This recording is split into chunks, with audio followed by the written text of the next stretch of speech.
My God, that is a lot of collecting. 20,000 cards.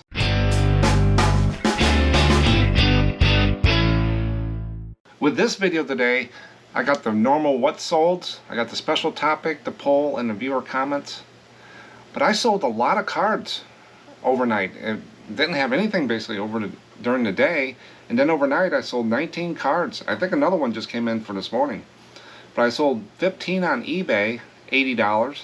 Etsy, I sold 4. One person bought 3, $15, so a total of $95. And then I sold a couple action figures that I'll show as well. Now with a special topic today, these cards, I see them, I run. I've never really looked at them. I don't know that much about what QSL means, so I had some homework to do. And did I change my mind after reviewing these things? If I'm going to pick them up or not? We'll see. But QSL cards, ham radio cards. There's some neat things I found. There's so much about these things, but I only picked out the highlights. So stick around for the special topic. And remember, down at the bottom of the screen I got timestamps, so if you want to skip what's sold and go to the special topic, the poll, stuff like that, it makes it easier. It's like 4 videos in one. But with the poll that goes out on Saturday mornings, I put this poll out there because I think getting people to buy more than one card is a thing. I really believe that. And I wanted to know what the highest number of cards in one sale you sold. And well, it kind of surprised me. I thought it would be more in one category, but it was less. We'll take a look at that after the special topic. And then I got some viewer comments. And one of them's about something new that YouTube did. And I'll kind of get into some of the new things in YouTube and being at 1,000 subscribers now and in the partner program, what it's doing for the channel in there. So that's at the end of the video, so you want to stick around for that. But let me go ahead and do these what solds and get them out of the way. I'll do them pretty quick. A lot of them are average cards, some are ships and boats as normal. But on Etsy, I had a person buy 3 cards at once. That's the biggest sale I've had on Etsy all month. This is a Navajo Indian family right there. Kind of dark. That picture of that guy, the photographer needs to go back to do something with his lens. But that one sold for $4 to $5. Then I sold a linen card of the Santa Fe Streamliner train. That's a Fred Harvey. Then on there, that was $4 to $5 for this person. Then San Francis Cathedral. Oh, this way. That's a church card. $4 to $5. So 3 cards on there from one person, and then another person bought the flower vendor. And this one's in San Francisco, California, a linen card. So not too bad for $15 on Etsy. Now with eBay, I sold, how many cards? 15 cards. And this is a white border card of Hotel Evans, 1937, right in that era. It's posted. Hotel Evans, and that's in Miami Beach, Florida. Hotel Motels. Next one, Beautiful Valley and Wolf Creek. Just a view card. Unposted chrome card. $4 to $5. A lot of people wouldn't even post that card. And we'll get into that. Then I sold one of these ship covers, $4.55. This is the U.S. Navy Iowa, right there. And it's got some other stuff on here too. So this is probably a special one for someone. And those do go eBay standard envelope now. So before they weren't. This doesn't. This is a photo of the Thrasher, circa 1956. 6x3 photo or 5x3. Sell the heck out of these things. I finally found the sweet spot at $8.55 for those. Once I tried higher prices, I tried auctions, different things, and I finally hit the price of $8.55 free shipping. And every day, you know, I sell a lot of them. And I got thousands of them over there. I don't know how many I got left. I got a whole 3 or 4 boxes to still go through that I found in the closet doing whatnot. I actually dug through some of my back stock, and I found some more photos and real photo postcards of the ships. So I got a lot of inventory. And this is a view card of the Madison River. Just a river. A lot of people would pass up on those. It might have sat for a while, but I probably paid hardly anything for it. Next one is Waterbury, Stow Street. It's an older divided back card, but it says Stow Street right there. So somebody knows what Stow Street is. Next one is some kind of wilderness road drama in Vera Kentucky. Some kind of theater thing. Someone knows what that is. Paid $5 for it. This is 2 cards a guy bought me out of these cards. This is USS Call It. And I left it in here because I'm going to make sure it's zeroed out and I don't have any more of these. So those are sold out. So that was $10. The Morrow Rock, I've sold this many times before. Linen card of the Morrow Rock. I think that's in, I forgot where it was, California maybe? Sold that one, $5. Sold another ship. This is the John McCain. This is one of those publisher Chrome cards. Then I sold, even though I do postcards, I also do trade cards, and I do action figures too. This is the Garbage Pail Kids cards. This is Gil Grill, and he's grilling a hand. You see him right there on there. I leave them in the plastic because trading cards, I don't want to mess with the edges or anything on trading cards. Postcards are a little bit more fault tolerant. Trading card people, they really want them the way they are, just like action figures. I don't always go in a box. I don't wrap them up with tape and stuff because they'll cut it. And so I store them standing up and make sure they do not bend or warp on there. This is Toothless. Toothless. Garbage Pail Kid. Both of those sold for $5. Another view card of Sheep Lake. Not for sure where Sheep Lake is. Rocky Mountain National Park. Sheep Lake. Undivided. $5. Then I sold another one. And as we talked about selling more than one card to a person, this guy bought 2 of these. These are Talladega. I've got different versions of this. I'm almost sold out on all of them. Now I'm sold out on this one as well. So I don't have the plastic for it. It's over here. But I'll make sure I zero these out as well. So again, that was 19 cards for $95. But I also sold some action figures. And this is one of them I picked up. I do not remember. I think I got this at an antique fair or something. But this is Abby Yates. Ghostbusters. And I'm not for sure what year this is. But it's the newer one. And that sold, both of these figures together sold for about $40. This is a new one. This comes from my distributor. And I got a couple cases of Star Wars. I today just got a $800 order in from them with a whole bunch of action figures I've been waiting for. I've had them pre-order. That's maybe my only shipment I got this year. They're really having a hard time with that. But that $800 is worth probably $4,000 or $5,000 once they sell. But this is one of the Star Wars archives, the Black Series of Luke Skywalker in his Hoth uniform. So those 2 things sold too. So I just don't do postcards. I try to get my every sale price up. I like action figures. I like trading cards. And if I just did action figures all the time, did postcards, I would be bored. So I like to mix it up every once in a while. But together, over $100, $120 in sales. It's a welcoming sign with the ups and downs. Sales have just been up and down on there. You just can't really predict.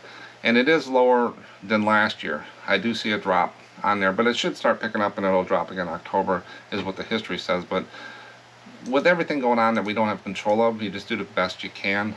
Make sure you pay your bills and watch your expenses. Now, the special topic I got is QSL cards.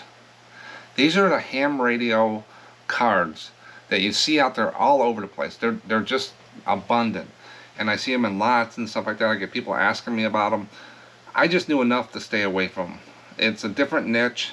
Even though I'm in electronics and stuff, I never was a radio guy, CB radio or ham radio. So I didn't know a lot about call signs and stuff like that. But over doing some research on this topic, I learned a little bit more. And I picked out the highlights like I usually do, but there's a lot of information about these. If you really want to dig into them, you can, but I've always stayed away from them. But let's get into it, and I'll give you my decision, what I'll probably do in the future with these. But as I talk about some of the highlights, I'll show you some of the cards that photos of the pictures I found of these QSL cards. And I'm going to explain what QSL means. There's a meaning for QSL. So basically, QSL cards are a written confirmation of two-way radio communication between 2 amateur radio or citizens band stations.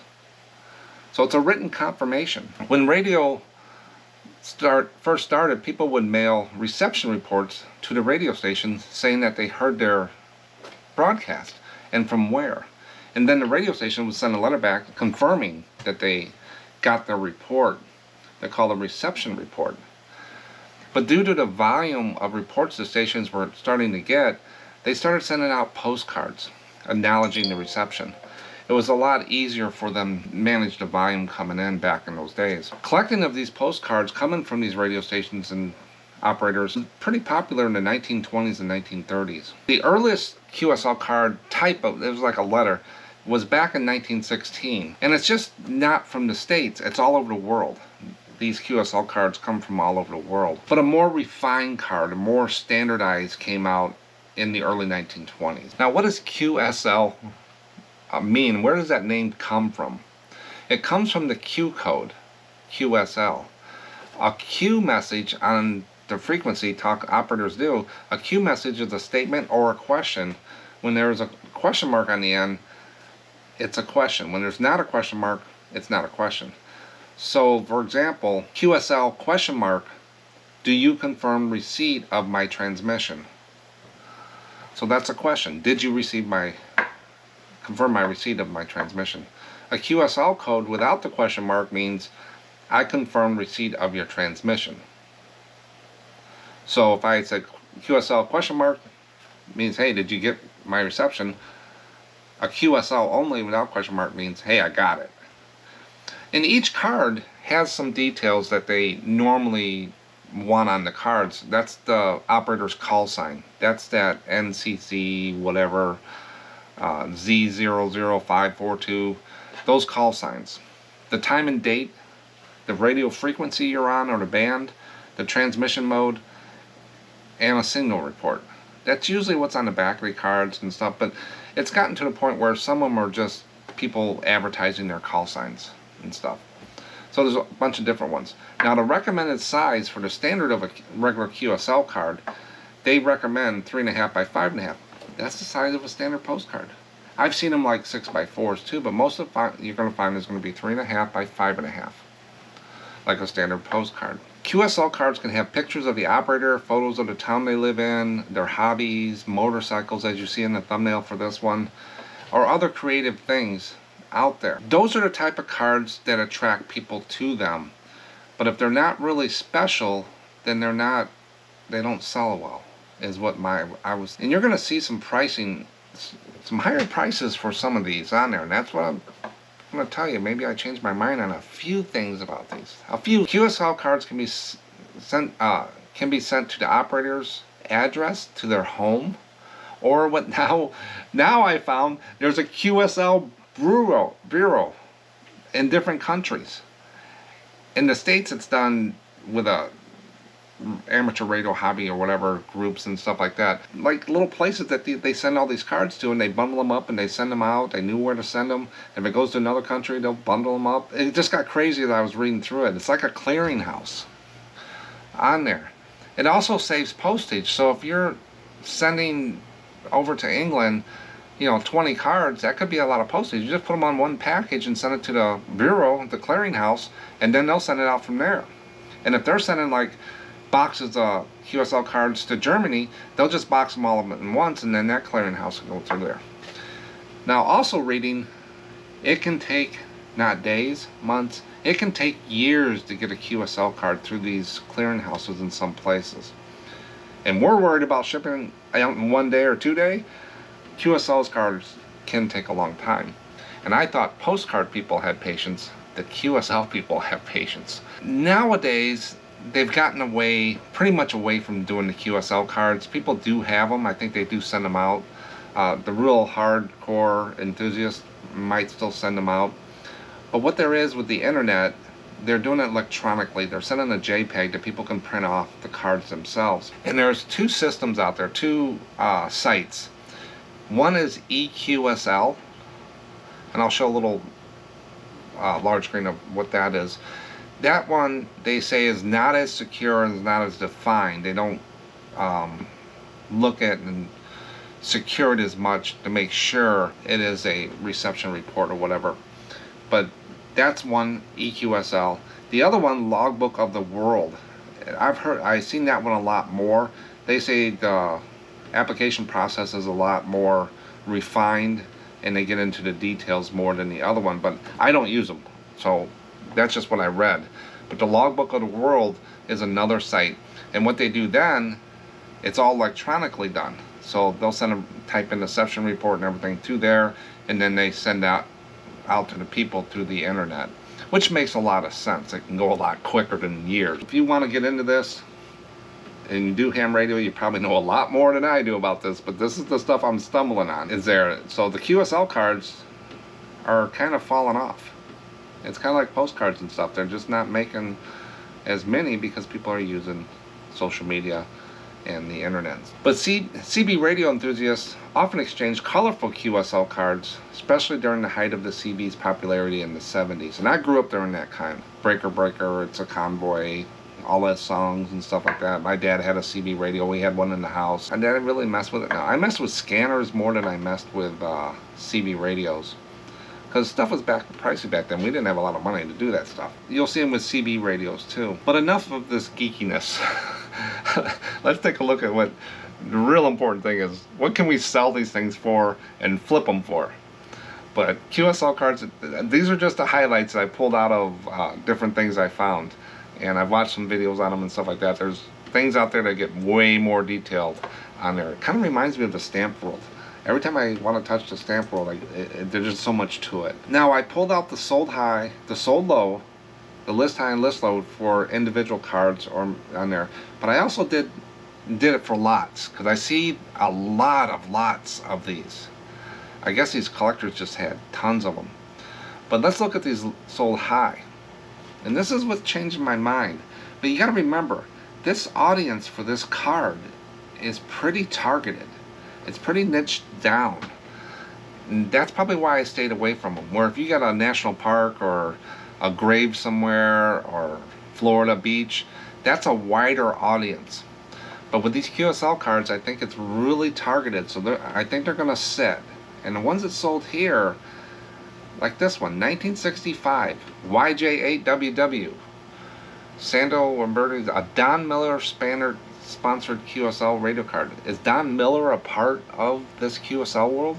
Is that a special name? Or that like an artist clap saddle is in regular postcards, holiday cards and stuff? Is Don Miller a big dude in here? If anybody knows about QSL cards and know Don Miller, put it in the comments so we can learn. So we can look for Don Miller. But $66.66 for a QSL card. Next one, 1948, Toledo, Ohio, an Otto Eppers cartoon QSL radio card. Is there something? And that was two people were bidding on this thing. $58. I never looked at QSL cards that close before. Next one, 1931, State University of Iowa, radio card, $48. So all of those cards are over $40, QSL cards. Those are the high ones. And I didn't go at the top. There were some bigger ones, but I think those were one-offs. So I went to the average in the middle. And I'm looking, $50 to $60, $70 for QSL cards. Made me stop and look for a second. Then you get over in the lows. And this is where I see these things. I've always thought they were. I never knew that some of these things were selling for them. I knew some of the older ones, European ones, the ornate ones from those days could do more, but I never see them. Or I never really looked for them, probably. But Venezuela, 1938, amateur radio verification mailing card, 34 cents. What did they start that auction at? A penny? They got 3 bids and they only got 34 cents. Free shipping. They just paid someone to buy that card. They don't have enough money there to pay for the stamp. And a postcard stamp is like 40 cents. So if they did that and just do a stamp on this thing, they would still lose 6 cents. Vintage postcard, CB ham radio QSL card, Indiana, the Snipers, 50 cents. And they got $1 shipping. So they got the shipping covered, but they didn't make much on that card. It wasn't worth their time listing that. Ham radio CB QSL card, whatever, $1.25, 58 cents. So the lows, that's where I always thought these things were. I never seen those other higher ones. I never really looked. But there's not a lot of money in the single ones, a regular one. But then we get into what people are listing these things for. Now, I don't know a lot about these things. There could be something in here. If someone knows about these and their expertise are these things, please let us know. Because I'm a total rookie when it comes to QSL cards. I just don't do them. I might have a few up in the store because they were in the stack and I just put them up. But let us know in the comments more about these. The first one here listed $259, $260 for a mobile radio QSL card, kilowatt filla. Is that somebody special? Is that worth almost $300? The next one is a cool picture of a guy on an old radio.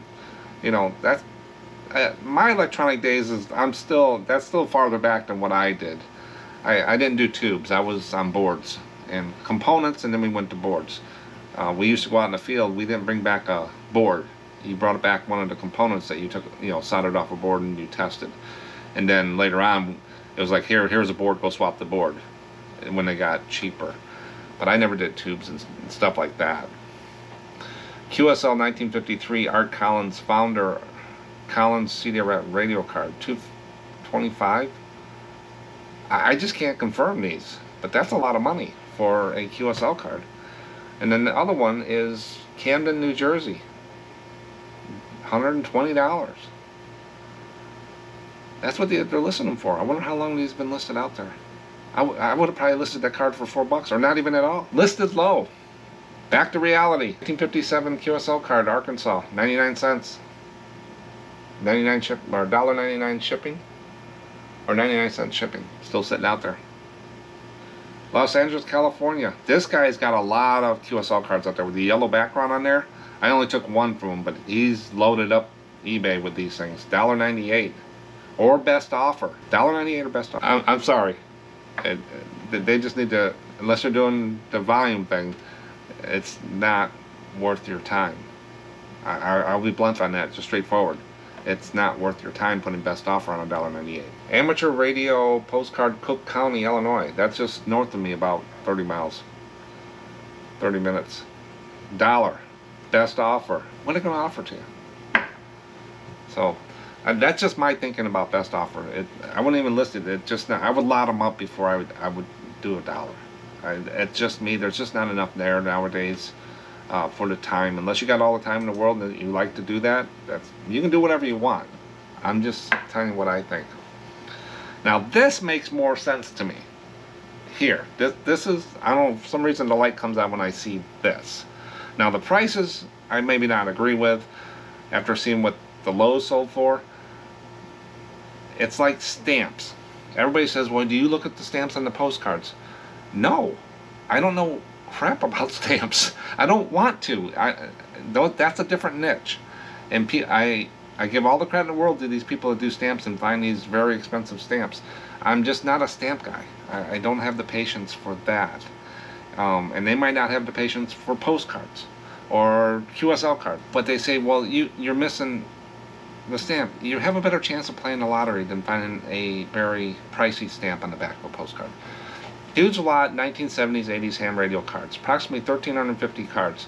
$125 plus shipping. I figure it's going to be about 9 cents a card. Would I still want to do that? No, but it's sold. These are sold. The green white there, it's sold for $125.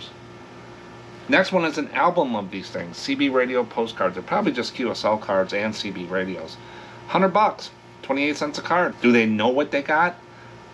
Are they enthusiasts? Are they looking for the stuff?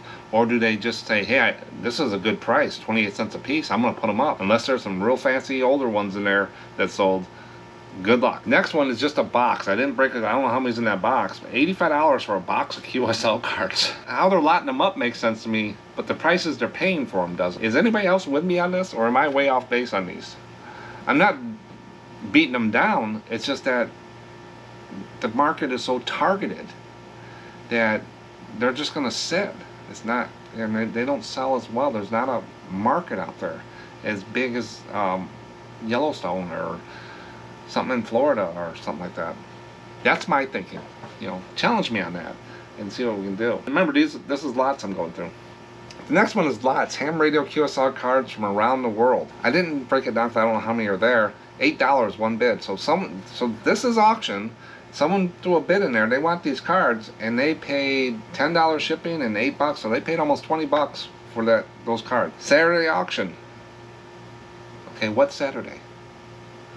Why put Saturday auction on there? Everybody knows what date it is. 100 cards from Japan. $10. Is there something with Japan with these things? I don't know. I really don't know. 9 cents a card he got for these.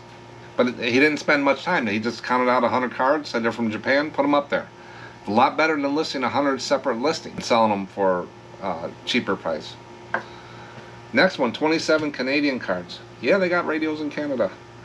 $10 plus shipping, 37 cents a card. I think lots is the way to. If you get these in a big lot and say you bought a big collection and they got a box of QSL cards, I think I would just weigh them, put them over there, and here you go. I wouldn't really do much with them. Those were the solds on there. And I'll tell you what I think of these, what some things I'm going to change after going through this little special topic and then the research. But look at the listed here. Somebody put a listing up for 20,000 QSL cards. I have 30,000 plus. I know how much space he's got, but my God, that is a lot of collecting. 20,000 cards, and he wants $20,000 plus $200 shipping. That comes to a basic $1 a card. I digress. I'll move on. But $20,000 for QSL cards. I'm speechless. Next one is something with the broadcast radio cards. $650, $350. Free 4-day shipping. 54 cents a card. That's half the price of the $20,000 one. Now these are listed. These haven't sold yet. And then you look at the large lot. They didn't count them out, which I probably wouldn't either. $300 plus $25 shipping.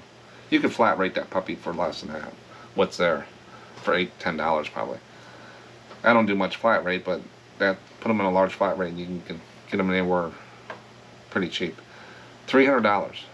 So what do you guys think of these prices people listing, especially that $20,000 one?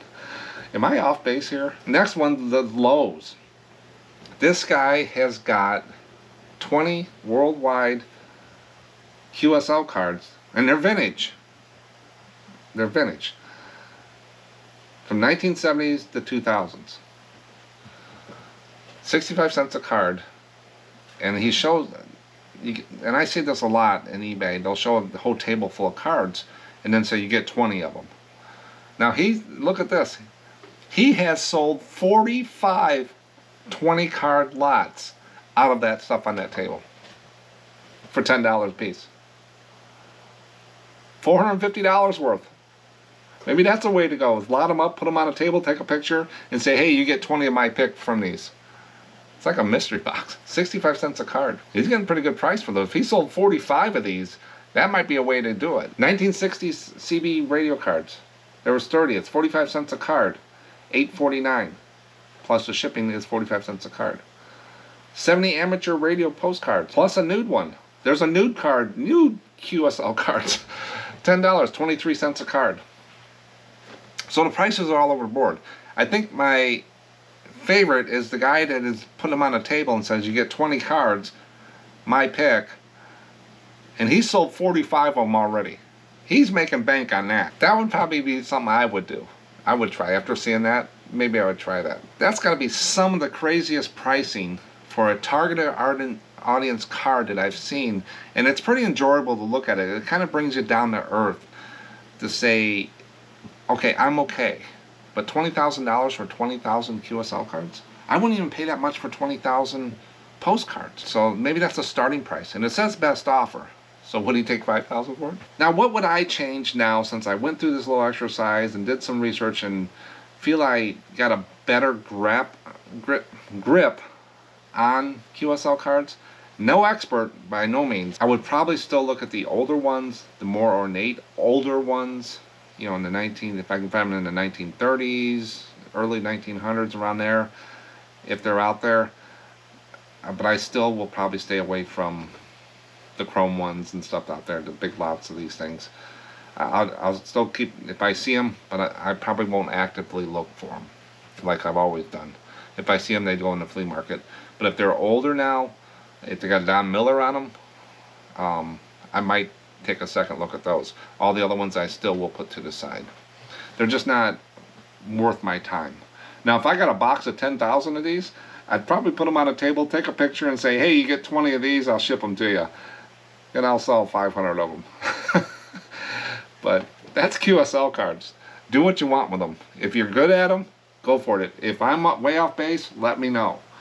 But this is kind of like birthday cards and greeting cards to me. I just don't even see them anymore. They're dead to me. So I don't do them. Now we're getting into the poll. The poll, what I mean by a poll is YouTube allows me in the community tab on the channel at the top, and if you're subscribed and hit the bell icon, I'm pretty sure you'll get a notification when I send something out or it goes to you. And it's just a real quick polls. I can put it out there, schedule them, and they go off on Saturday mornings. This one was about what is the highest number of postcards you have sold in one sale. And the reason I asked this, because I'm really big on getting the people to buy more than one card. I want to increase that in my store, but I'm pretty well maxed out on some things on there. Because if you get to a point where you're giving the house away just to get a card sold, you don't want to do that either. But some of the things came to mind as I put this together. What could you do?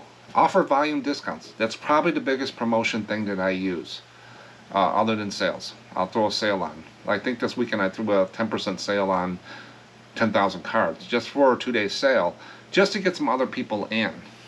But I want volume discounts. If you buy 3 or more cards from me, I think it's a 15% discount. I make it up on the shipping that I can put 4 cards in an envelope for 1 ounce on there. So volume discounts, eBay volume discounts, check that out. I have a video about that. That really does well for me, especially in the ships. Categories. Do you think, now I don't use eBay categories, auto-generate. I have my own categories. So if someone's coming in there looking for Illinois cards, they can go over to my store, and I made it easy for them. They can just click Illinois and just search through Illinois. Are they picking just Illinois? Do you think that helps? I kind of on the fence on that one. Some people are really against categories. Some are, you're on one side of the fence or other with categories. It's just real easy for me to manage my store also, because I'll sit there for 10 minutes, look through all my states. I got all states listed out, 50 states, and a few other ones. And I'll say, hey, I need some Illinois cards. I need some South Dakota cards. So I kind of know what I'm looking for. I'm a little low in those categories. Where if you got them all bunched up in there, you got to search by name. Did you name it the same? So I try to put them in the categories. It helps me manage my store as well. So also check your shipping cost.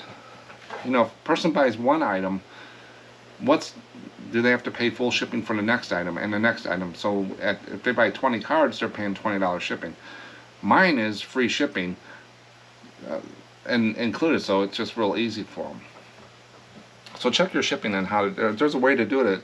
You pay full price for one and maybe 25 cents for the next one when they see that, so the shipping cost doesn't stop you from doing that. And then as we saw with QSL cards, if you want to sell multiple cards, list in lots. Lot things up. I have a flea market guy that buys all my stuff I don't list. But if I didn't have him and the other guy out there, I would probably just take that box and put it online and just sell it as is. So lot things up. So you want to me, it's moving cards. But what did the people say in the polls? The highest number of postcards you sold in one sale. 2, 23%. 5 to 10, 40%. That's the highest one, 5 to 10 cards. 10 to 20, lowest one, close to the lowest one. 10 to 20, 18%, and 20 to 50 is only 13%. Those are few and far between for me too. I'll get some of those bigger 80 card lots, 50 card lots every so often, but they don't come as much as the 5 to 10. I'm right with the community on this one. And others said 8%, but I didn't get any comments, so I'm not for sure what the 8% is. But I'm kind of right in the 5 to 10. That's most of the volume discounts that I get.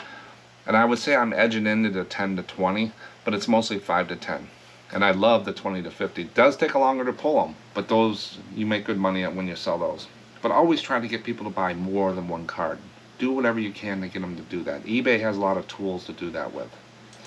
That's the poll. Now, viewer comments today, I pulled them from here and there, And the first one I got was very informative video. Thanks. I have a couple of those sponge diver cards from Tarpon Springs. Glad to hear they are reliable sellers. This is from one of the older videos. I had to kind of look at it and see. But the sponge diver card, she must have saw what sold in the video. Mary, I think that's what it was. And then they sold. Yeah, the sponge ones do pretty good. I have a sponge one coming up in my Whatnot auction. I sold it in my when this publishes. But it actually had little pieces of sponge glued to the postcard from Tarpon Springs. So Tarpon Springs sponges do pretty well. Not high dollars, but they do move. Thanks, Mary, for watching the videos. There's over 100 videos on this channel that you can go back and rewatch and watch and about different types of things. And you can kind of see how I learned YouTube and all this stuff going forward too, because some of the videos back then I don't even want to look at. But the next one is, I got this comment. It's, "Hi, I don't see the join button. Oh dear, I'm old." I know who the user is, but I didn't want to throw her out there. But what this is, YouTube did something. When you hit 1,000 subscribers and you're in the partner program, it means you get a percentage of the dollars when people watch your views and the ads and stuff like that. I think it's 1/10 of a penny per view, if that, in our category. I could be wrong. I haven't been in it that long, and I'm not really that worried about the analytics of that part yet until I get some data in there. But also, I get people asking me, they want to send me stuff, and they see my PO address. Can I send you a check? What's your PayPal address? Do you have Vendu? Just want to support the channel. And I'm sitting there, YouTube isn't my full-fledged business, but if people want to support me, which is fine, it's great. I appreciate any help. It just makes you wake up in the morning and want to do more. It's a good thing. And people really want to keep the channels going so that they like. I understand that, because I do the same thing. I support it by probably about 10 or 12 channels out there on a monthly basis. But I said, you know what? I'm just going to turn some members on. And I sent her the link. And I said, here's the join button. And you just get charged every month. So it's made it so I can point it to people to that now instead of sending me a check or PayPal address on there. So the join button is right under the video. People said they couldn't find it on there, and it's just 2 of them. Now there's going to be perks for members later on, maybe a monthly live. I haven't really figured out what I can do yet or how to do it, but I think there'll be some perks in there. We'll see. The next thing is, if people really want to support their YouTubers, there's other things out there they just turned down as well. They took the merchandise shelf. I have a spread shop store with coffee cups and stuff with the SMPostcard label on there, and you had to go off and find that or look at my links. Now they have what they call a merch shelf, but before it was only 10,000 subscribers and above could have that merch shelf. They just changed that when I recorded this video to 1,000 subscribers, so I was able to link that store right at the bottom of the video. So you see some merchandise there. I also have that Buy Me a Coffee where I put things on for the digital download that I use called Ko-Fi. You can always go out there and donate there, or not. It's up to you. I'm not looking for it. It's not expected or required at all. Selling postcards on SMPostcards.com. That's what pays the bills, not YouTube. Some people are YouTubers and resellers second, because they're doing real well with the YouTube world. I don't. Mine is selling postcards. But that's another thing you can do for your YouTube channels you watch. Then there's another thing they come out with, like super chats and live chats. You can give people super chats. There's super thanks underneath the video now too, where you can actually tip while you're watching the video. But I did partner with Spreadshop a while ago. I do have some merchandise. I just put my logo out there and pick the products. You'll see it under the videos on there. That's how you can do all the different things. You don't have to send me anything in the mail or ask for a PayPal address. It's all within YouTube. They get a cut of it. I get a little piece. They get a little piece. It's whatever. Just watch the videos is all I ask. But I thought I would explain that, what you can do with other YouTubers as well. Next one is another thing about, people are really looking into some of this business stuff lately. They said, I see you have a domain name, SMPostcards.com is what they're talking about, for your eBay store. If you go to SMPostcards.com, that's just pointed right to the eBay store, right to the URL of eBay. But I cannot find that in eBay. Where and how did you do that? I just use GoDaddy domain. If you go to GoDaddy.com and domains, and then you type in and see if your domain's available, and then if you buy it, it's like $40 a year or something like that. you can go in there and once you get it, you can go in and modify it to point to whatever link you want, and I just have it pointed right to my eBay store. So anybody goes to SMPostcards.com, it redirects it to my eBay store. And how did I find that link? I just brought up my eBay store and looked and cut and pasted the URL in my browser. That's how you can do that. It's real easy to market that way instead of a big cryptic eBay thing. But I send everybody through there. Now I do own SMPostcards.com. I had to take a look. SMPostcards.com, SMPostcard.com, and shellmarksales.com. That's my toy part of the business, and that's pointed to eBay as well. Both of those go to the postcard. Two of them go to the postcard store, one goes to the toy store, and that's automatically updated every year on there. So that's how you do that. GoDaddy.com domains. There's other domain people too, but GoDaddy's been real easy. I had their bookkeeping for a while for Etsy till they stopped it. Now, as I was talking about with the poll about doing the volume discounts, take a look at this video here, and it'll talk about what I do with the volume discounts. And you can go look on my eBay store at SMPostcard.com. You can actually see under any of the postcards that have more than one card, it'll say get up to 15% off, buy more than one, in red letters underneath there. So eBay will do that for you. But check this video out. And if you got any questions, always let me know. I can tell you how I set it up or whatever. I can send you a screen print. My email address is in the description of the video as well, or in the about section of YouTube. That's all I got for today. Check out those QSL cards if you want. Thanks for watching. Good luck out there, and I'll catch you on the next one.